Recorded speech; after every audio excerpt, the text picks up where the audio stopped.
हाँ, तो देखिए इससे पहले हम लोग एडजॉइंट के बारे में बताए थे और एडजॉइंट का हेल्प से जो आपका किसी भी मैट्रिक्स का इनवर्स निकालना था उसको बताए थे कि क्या फॉर्मूला था इसमें कि अगर हमको कोई मैट्रिक्स का इनवर्स निकालना है ए इनवर्स, तो इसका फॉर्मूला था 1/डिटर्मिनेंट ए इंटू एडजॉइंट ए।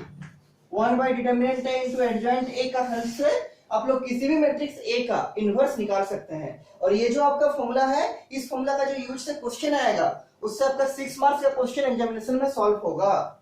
मतलब 6 मार्क्स का जितना क्वेश्चन है उसमें से एक क्वेश्चन आपका जनरली इनवर्स से पूछता है। मतलब कि कोई मैट्रिक्स दे देगा 3x3 का और बोलेगा कि इस 3x3 का इनवर्स निकालिए। ये तो था इनवर्स का बात। इसके बाद देखिए आपका कुछ कुछ टॉपिक है, सब टॉपिक, जैसे हम लोग पहले पढ़े थे कि स्क्वायर मैट्रिक्स क्या है, रेक्टेंगुलर मैट्रिक्स क्या है, आइडेंटिटी मैट्रिक्स क्या है, रो मैट्रिक्स क्या है, कॉलम मैट्रिक्स क्या है। तो उसी टाइप का और दो टाइप का मैट्रिक्स आप लोग को स्टडी करना है, और दो टाइप्स का मैट्रिक्स आपको स्टडी करना है, और भी कुछ कुछ प्रॉपर्टी है। तो फ्रेश पेज में इस सब जो क्वेश्चन दिए थे इससे पहले वाला में, उसको बनाने के बाद फ्रेश पेज में हेडिंग लिखिए नोट। फ्रेश पेज में हेडिंग लिखिए नोट, और नोट देखिए कुछ हम 4 प्रॉपर्टी बताएंगे। नोट में जो लिखना है आपको 1 2 3 4 करके लिखिएगा। मजबूत वाला 1 लिखिएगा, ऐसा वाला 1, फिर 2, फिर 3, फिर 4। तो नोट में नंबर 1 लिखिए। नंबर 1 जो है आपका, उसमें लिखिए सिंगुलर मैट्रिक्स। ये शायद नहीं हुआ इससे पहले, सिंगुलर मैट्रिक्स। नोट में 1 नंबर में लिखिए सिंगुलर मैट्रिक्स, कि किसी भी मैट्रिक्स को हम लोग कब सिंगुलर मैट्रिक्स बोलेंगे, किसी भी मैट्रिक्स को हम लोग कब सिंगुलर मैट्रिक्स बोलेंगे। ठीक, देखिए सिंगुलर मैट्रिक्स के लिए पहला कंडीशन जो सेटिस्फाई होना चाहिए कोई मैट्रिक्स का, कि वो मैट्रिक्स मेरा स्क्वायर मैट्रिक्स होना चाहिए। कैसा? Square matrix. अगर स्क्वायर मैट्रिक्स नहीं होगा तो सिंगुलर मैट्रिक्स डिफाइंड नहीं होगा। तो सिंगुलर मैट्रिक्स किसके लिए डिफाइंड होता है? हमेशा और हमेशा स्क्वायर मैट्रिक्स के लिए, मतलब जिसका रो कॉलम के बराबर होता है। तो फ्रेश पेज में हेडिंग लिखिए नोट, उसके बाद लिखिए नंबर 1 में लिखिए सिंगुलर मैट्रिक्स। ये किसके लिए डिफाइंड है? ये डिफाइंड है हमेशा स्क्वायर मैट्रिक्स के लिए। किसके लिए? स्क्वायर मैट्रिक्स के लिए। इसके नीचे देखिए इसका डेफिनेशन क्या है, लिखिए A square matrix A, underline कर दिए, इसके नीचे लिखिए A square matrix, A square matrix A is said to be singular। मतलब कोई स्क्वायर मैट्रिक्स ए को हम लोग सिंगुलर मैट्रिक्स बोलेंगे, लेकिन कब? A square matrix A is said to be singular if क्या? डिटर्मिनेंट ए बराबर 0। अगर किसी मैट्रिक्स का डिटर्मिनेंट निकालने के बाद जो आता है रिजल्ट, वो अगर 0 आएगा तो हम लोग उस मैट्रिक्स को क्या बोलेंगे? उसको बोलेंगे सिंगुलर मैट्रिक्स। उसको क्या बोलेंगे? Singular matrix. A square matrix A is said to be singular if determinant A बराबर 0। आपको ऐसा ऑब्जेक्टिव क्वेश्चन में पूछा जा सकता है कि एक मैट्रिक्स दे देगा और बोलेगा कि ये कौन सा है, सिंगुलर है कि आइडेंटिटी है कि रो मैट्रिक्स है कि कॉलम मैट्रिक्स है, ऐसा दे सकता है। या फिर क्वेश्चन में ऐसा भी पूछ सकता है कि आपको 4 मैट्रिक्स दे देगा 2x2 का या 3x3 का, और बोलेगा इन चारों मैट्रिक्स में से कौन सा मैट्रिक्स सिंगुलर मैट्रिक्स है। तो जब जानिए कि सिंगुलर मैट्रिक्स होता क्या है तब ना बनाइएगा। सिंगुलर मैट्रिक्स का डेफिनेशन क्या है कि अगर किसी भी मैट्रिक्स का डिटर्मिनेंट निकालने के बाद जो रिजल्ट आएगा अगर वो 0 आएगा तो हम उस मैट्रिक्स को क्या बोलेंगे? Singular matrix. जिसे एग्जांपल के तौर पर हम लिख सकते हैं, देखिए क्या, मान लीजिए हम कोई मैट्रिक्स लिए ए, मान लीजिए 2x2 का ही लेते हैं। जैसे इसका एलिमेंट लिए मान लीजिए कुछ भी लेते हैं 1 2, मान लीजिए लेते हैं 4, और यहां पर लेते हैं मान लीजिए 8। ये हम कोई एग्जांपल लिए हैं, a बराबर 1 2 4 8। अब इसका डिटर्मिनेंट निकाल के देखते हैं कितना आएगा। तो डिटर्मिनेंट लिखेंगे और क्या करेंगे? वर्टिकल लाइंस बनाएंगे 1 2 4 और 8, 1 2 4 और 8। इसी मैट्रिक्स को डिटर्मिनेंट में लिख दिए। अब सॉल्व करने तो आता है हमको 2x2 का डिटर्मिनेंट। कैसे करेंगे? AD माइनस BC से तो आराम से कर सकते हैं। तो 1 into 8 होगा पहले, फिर माइनस 2 into 4। इसको सॉल्व करके देखिए कितना आएगा। 1 into 8 8, माइनस 2 into 4 8, और 8 minus 8 0, 8 minus 8 0। इसका मतलब क्या है कि हम कोई मैट्रिक्स लिए थे और उसका डिटर्मिनेंट चेक करके कितना ला लिए? 0। तो अगर किसी मैट्रिक्स का डिटर्मिनेंट 0 होता है, अगर किसी मैट्रिक्स का डिटरमिनेंट वैल्यू जो है 0 होता है उसको क्या बोलेंगे, उसको बोलेंगे सिंगुलर मैट्रिक्स। तो ये जो मेरा ए मैट्रिक्स लिए थे ये सिंगुलर मैट्रिक्स होगा। आप कुछ कुछ ऐसे भी एग्जांपल ले सकते हैं जो सिंगुलर नहीं होगा, उसको इसके बाद पढ़ेंगे। पहले देख लीजिए सिंगुलर मैट्रिक्स क्या है। तो सिंगुलर के लिए मेनली दो कंडीशन ट्रू होना चाहिए। पहला कि वो कोई स्क्वायर मैट्रिक्स होना चाहिए। कैसा मैट्रिक्स? Square matrix. और दूसरा उसका जो डिटरमिनेंट वैल्यू आएगा वो कितना होगा? 0। तो अगर किसी मैट्रिक्स का डिटरमिनेंट निकालने के बाद उसका वैल्यू 0 आता है तो उस मैट्रिक्स को क्या बोलेंगे? उस मैट्रिक्स को बोलेंगे सिंगुलर मैट्रिक्स। इसको लिख लिए होंगे? ठीक है। ऐसा हमने एक एग्जांपल लिए, आप लोग और भी एग्जांपल लिख सकते हैं अपने मन से, ठीक है, और भी एग्जांपल लिख सकते हैं। ठीक, इसके बाद जो ये नोट का नंबर 1 है, अब नोट का नंबर 2 लिखिए। अगर सिंगुलर हुआ तो जरूर इसका उल्टा भी होगा, मतलब नॉन सिंगुलर भी होगा। तो इसके नीचे लिखिएगा आप लोग नोट में नंबर 2।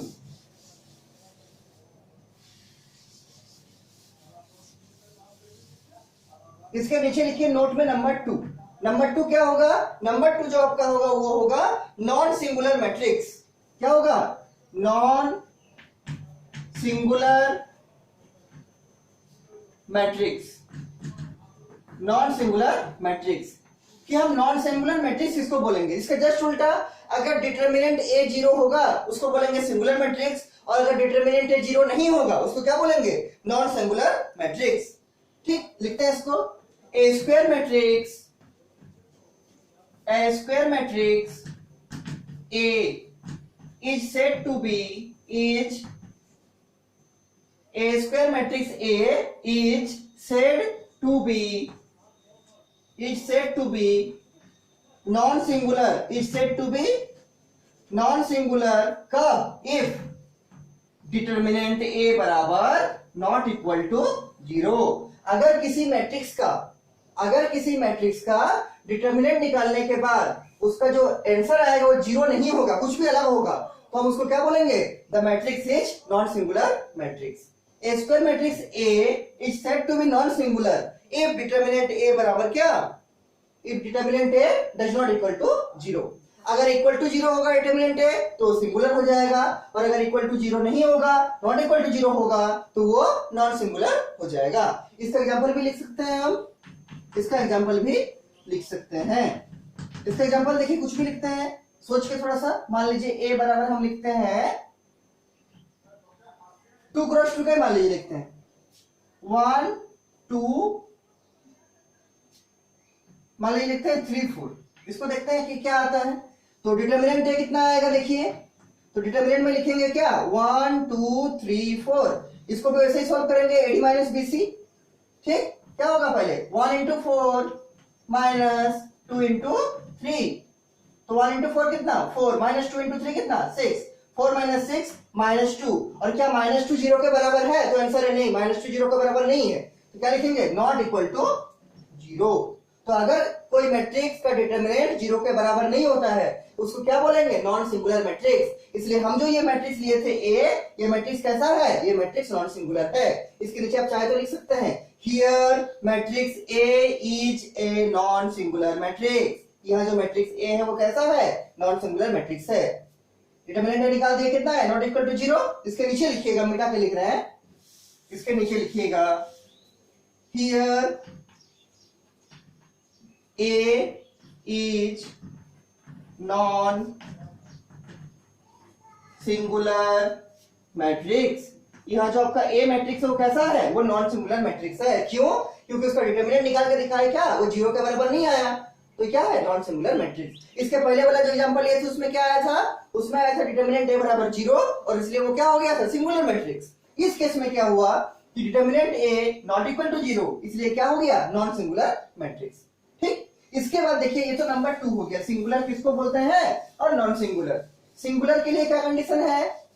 तो सिंगुलर के लिए एक ही कंडीशन है, मेनली 2 कंडीशन है। पहले स्क्वायर मैट्रिक्स तो हो गई, और फिर एक कंडीशन है कि किसी मैट्रिक्स को सिंगुलर तब बोलेंगे जब उसका डिटरमिनेंट का वैल्यू 0 आएगा, और किसी मैट्रिक्स को नॉन सिंगुलर तब बोलेंगे जब उसका डिटरमिनेंट का वैल्यू नॉट इक्वल टू 0 आएगा। ठीक, इसके बाद देखिए और एक है, ये आपका 2 नंबर हो गया नोट का। अब नोट का 3 नंबर लिखिए, नोट का 3 नंबर देखिए क्या है, बताते हैं आपको। देखिए if A and B are, if A मतलब कौन? मैट्रिक्स से। If A and B, B मतलब matrix B. If A and B are if A and B are non singular matrices, are non singular matrices of the same order, of the same order, अगर A और B दो non singular matrix है, non singular का मतलब determinant A zero नहीं होगा, और दोनों का ऑर्डर कैसा है, दोनों का ऑर्डर सेम है, और सेम ऑर्डर, देन यहां लिखिएगा कोमा देखिए, देन AB का मतलब A इंटू बी, एंड BA का मतलब B into A are also non-singular matrix, are also non-singular matrix of the same order, of the same order.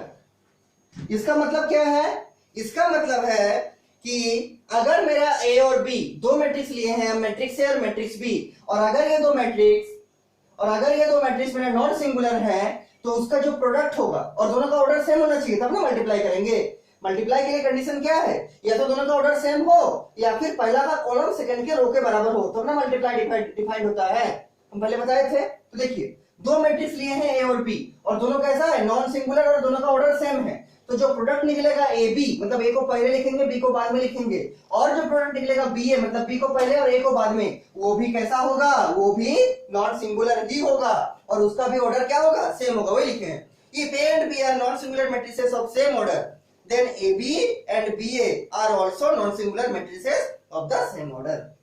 ठीक, ये हो गया आपका 3 नंबर नोट में, कि अगर हम दो मैट्रिक्स लेंगे, पहला A दूसरा B, और दोनों का ऑर्डर सेम होगा, और दोनों नॉन सिंगुलर होगा, नॉन सिंगुलर का मतलब क्या, उसका डिटरमिनेंट का वैल्यू जीरो नहीं होगा, तो जो आपका AB निकलेगा और जो आपका BA निकलेगा, वो भी कैसा होगा, वो भी नॉन सिंगुलर होगा, मतलब उसका भी डिटरमिनेंट का वैल्यू जीरो के बराबर नहीं होगा, और क्या, और उसका ऑर्डर भी सेम होगा। ये आपका 3 नंबर हुआ। पहला नंबर क्या लिखे थे नोट में, कि सिंगुलर मैट्रिक्स किसको बोलते हैं, सेकंड नंबर लिखे थे नॉन सिंगुलर किसको बोलते हैं, और ये थर्ड नंबर है कि अगर हम दो नॉन सिंगुलर मैट्रिक्स को मल्टीप्लाई करेंगे तो क्या रिजल्ट आएगा। ठीक, अब फोर्थ नंबर लिखिए क्या है इसके बाद, फोर्थ नंबर, कभी कभी इसमें 2 मार्क्स का क्वेश्चन पूछने का चांस बनता है, ठीक है, इसीलिए। इसके बाद लिखिए फोर्थ नंबर, फोर्थ नंबर में क्या है, देखिए चौथा नंबर है आपका, फोर्थ नंबर में है the determinant of the product of matrices, पहले लिख लीजिए फिर हम बताते हैं, the determinant of the product of matrices, the determinant of the product of matrices is equal to product of their, is equal to product of their, is equal to product of their respective determinants, respective determinants। ठीक, इसका मतलब देखिए क्या है, इसका मतलब है कि the determinant of the product of matrices, मतलब जैसे ये दो मैट्रिक्स का डिटरमिनेंट है A इंटू बी का, the determinant of the product of matrices, दो मैट्रिक्स का प्रोडक्ट है और उसका क्या है, उसका डिटरमिनेंट है, वो किसके बराबर होगा, इज इक्वल टू, बराबर होगा, इज इक्वल टू किसके, product of their respective determinants, मतलब इसका जो A है उसका डिटरमिनेंट निकालेंगे और B है उसका डिटरमिनेंट निकालेंगे और दोनों को मल्टीप्लाई करेंगे तो उसके बराबर होगा, मतलब A इंटू बी पहले निकालेंगे फिर उसका डिटरमिनेंट फिर निकालेंगे, वो बराबर होगा आपका determinant A into determinant B इसके। ठीक, और यहां पर A और B कैसा मैट्रिक्स होना चाहिए, A और B स्क्वायर मैट्रिक्स होना चाहिए, क्यों, क्योंकि डिटरमिनेंट तो हमेशा स्क्वायर मैट्रिक्स का ही निकलता है ना, डिटरमिनेंट जो निकलता है किसका, स्क्वायर मैट्रिक्स का ही निकलता है, इसलिए नीचे लिख देंगे क्या, कि here A and B are square matrices, here A and B are square matrices of the same order, मतलब यहां जो आपका ए और बी कैसा होगा, वो स्क्वायर मैट्रिक्स होगा और उसका ऑर्डर भी सेम होगा। ठीक है, फिर से देखिए 4 नंबर क्या है, the determinant of the product of matrices, मतलब दो मैट्रिक्स को मल्टीप्लाई करेंगे, प्रोडक्ट निकालेंगे और उसका जो डिटर्मिनेंट वैल्यू होगा किसके बराबर होगा, is equal to product of their respective determinant, मतलब ए का डिटर्मिनेंट लेंगे, बी का डिटर्मिनेंट लेंगे और दोनों को मल्टीप्लाई करेंगे, इसके बराबर होगा।